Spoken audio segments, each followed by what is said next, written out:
करवा चौथ हिंदू धर्म का एक प्रसिद्ध व्रत है, जिसे मुख्य रूप से सुहागिन महिलाएं अपने पतियों की लंबी उम्र और सुखमय जीवन के लिए रखती हैं।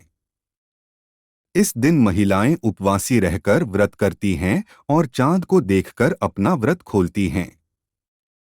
इस दिन की विशेषता यह है कि यह व्रत न केवल स्त्रियों के लिए बल्कि परिवार की समृद्धि और पति पत्नी के रिश्ते को मजबूत बनाने के लिए भी महत्वपूर्ण माना जाता है।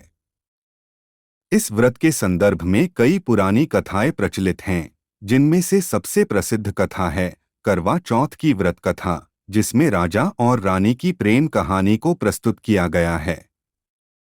इस लेख में हम एक नई व्रत कथा प्रस्तुत कर रहे हैं, जो करवा चौथ के महत्व को और भी रोचक रूप से दर्शाती है। बहुत समय पहले की बात है, एक छोटे से गांव में एक महिला रहती थी, जिसका नाम सुमिता था। वह बहुत ही धार्मिक और समर्पित पत्नी थी। उसके पति राघव एक किसान थे, जो पूरे गांव में अपनी मेहनत और ईमानदारी के लिए प्रसिद्ध। राघव की बीमारी ने पूरे गांव को चिंता में डाल दिया। डॉक्टरों ने भी कह दिया कि उनका इलाज अब संभव नहीं है और वह जल्द ही इस दुनिया से विदा ले सकते हैं। सुमिता की आंखों में आंसू थे, लेकिन उसने भगवान के ऊपर पूरा विश्वास रखा।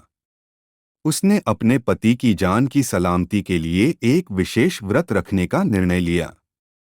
सुमिता ने सोचा कि वह करवा चौथ का व्रत पूरी श्रद्धा और विश्वास के साथ रखेगी। वह जानती थी कि करवा चौथ का व्रत केवल पतियों की लंबी उम्र के लिए ही नहीं, बल्कि संतान सुख और परिवार की सुख शांति के लिए भी है।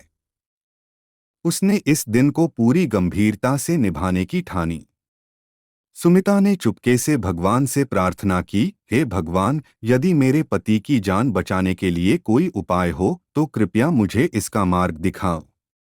मैं अपनी पूरी शक्ति और समर्पण के साथ इस व्रत को निभाऊंगी। इस दिन सुमिता ने सुबह से ही उपवासी रहने का निर्णय लिया और पूरे दिन न कुछ खाया और न ही कुछ पिया। उसने अपने पति की सलामती के लिए विशेष पूजा की और भगवान शिव, पार्वती और गणेश जी से आशीर्वाद मांगा।